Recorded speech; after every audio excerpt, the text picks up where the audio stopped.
Oklahoma Senator Jim Inhofe is one of perhaps the most dangerous, most insidious climate deniers currently in the United States government. And this week, he debuted his new argument to persuade the American people that climate change is a big, fat hoax.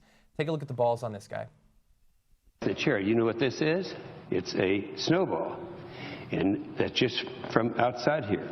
So it's very, very cold out, very unseasonable. So here, Mr. President, catch this. Are you convinced? Oh, yeah. My goodness, it snows outside. So obviously there's no global warming. I mean, we've all seen the charts about rising carbon dioxide levels in the atmosphere and everything like that, but that man's got a snowball. I find to be convincing. So how does he not have a dribble bucket for drool? Because he's that fucking stupid. How does he able to keep the drool off his chin? Look at that. It's fucking snowing. It's snowing. Look, there's a monkey. How could there be evolution? I'm going to hit that monkey in the face with a snowball. There's no fucking climate change, and there's no evolution. Inhofe for president. Yeah. It's fun. It's good to have these people around. Except this is on the Senate floor. I mean, he's in the middle of a debate about how they're going to fund the national security for the DHS. I mean, seriously, this is...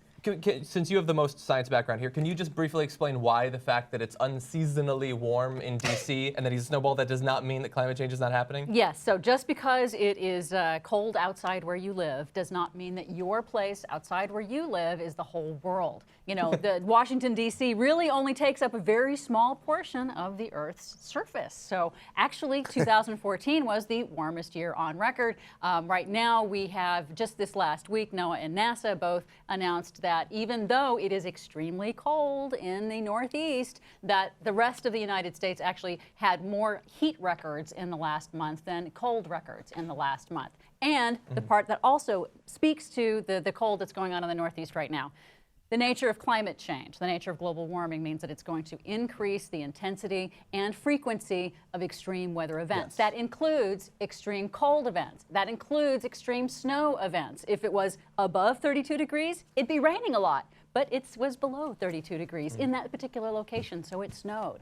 So this is still basic weather. But yes, the long-term temperature averages are going up, and Jim Inhofe is an idiot. And if you watch that entire video, it is almost impossible to tell exactly what he's talking about because it's barely coherent. My main takeaway from that is that politicians are actors and usually not very good actors. Yeah. And they want to get a certain amount of money so they can get reelected and all that stuff that we know about, right? But a politician, they don't know about a lot of stuff, usually. Some of them do and really are well read on the Constitution, or some of them are actually doctors or whatever. But usually they bring in like an economist to handle their economic policy, right? They bring in a foreign policy guy to handle their foreign policy stuff, and they're managing it, sort of like the president has to manage all these different departments. But if he didn't trust his economists, bad things would happen with the economy.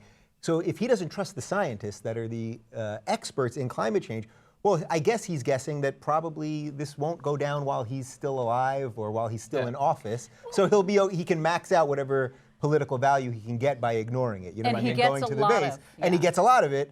But it's just sad. It's actually, when I watch that, it's just like, good God. Well, I don't have to know. I'm not a climate scientist. You're not? But I trust climate scientists. I believe in science. So if someone that's a scientist shows me something and it's overwhelmingly, what is it, something 90% of climate? 97%. 97%. That's pretty good.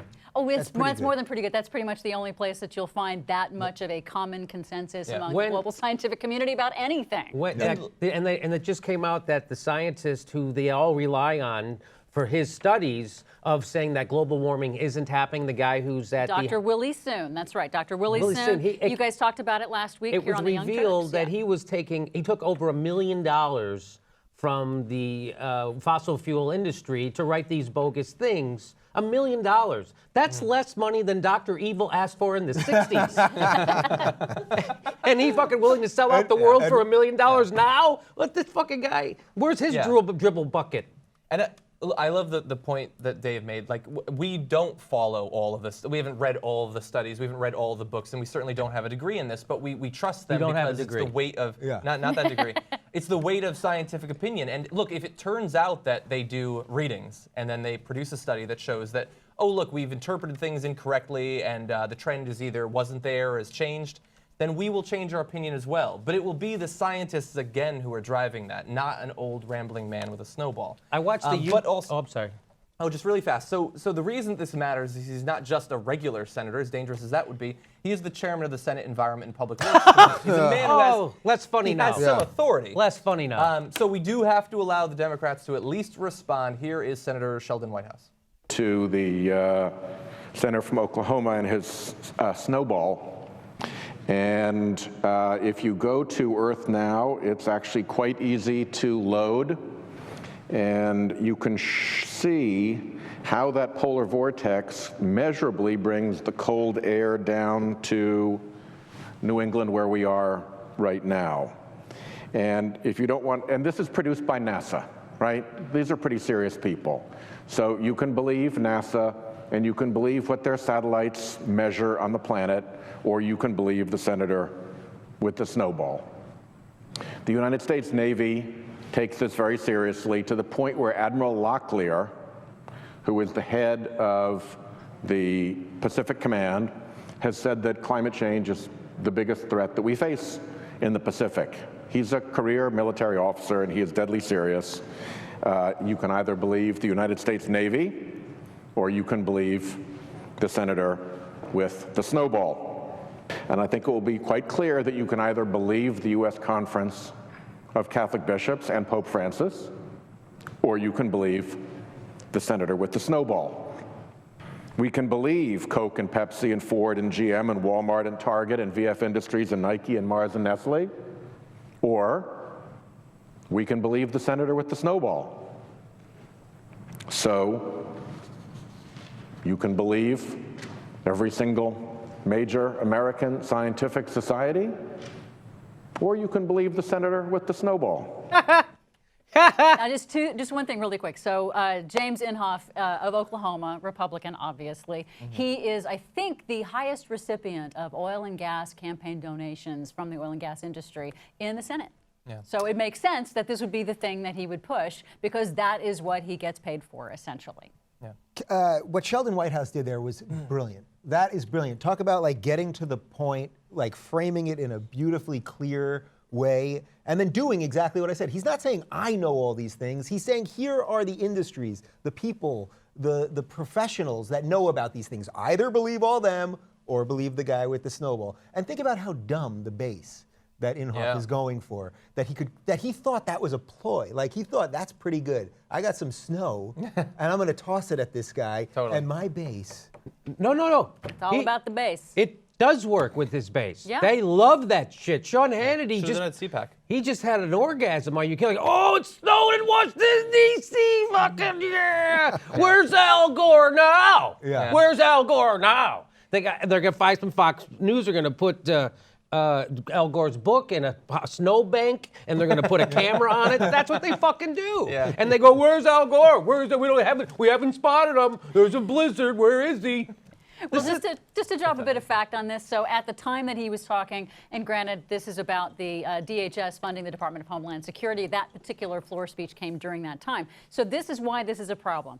The Defense Department has said climate change is a national security threat both today and in the future. There was a study. How is it? How is it? Because because basically it's there's flooding, there's so it'll cause catastrophes. Both civil and it will cause mass migrations. In fact, there's a new study that just came out last week that said Bangladesh, we're about, I don't know, 500,000 people, no more than 500,000, 500 million people, I should say. Bangladesh, they have in the entire Bay of Bengal, all of that low-lying area, they said, is probably going to be flooded either periodically or permanently by like 2030, 2040. So that's going to be a mass migration of a lot of people who are going to want to be moving into India, and India right now is not having any of that. Exactly. So there are destabilization issues that come along with these. We have water wars, conflicts over drinking water supplies. That's what's happening in Syria, actually. You're right. That's kind of what started off that whole conflict. The whole Arab Spring was actually begun when they had food prices skyrocketing, and there was no relief or assistance for the poor people who could not get enough food. And so they began to have riots, and that sort of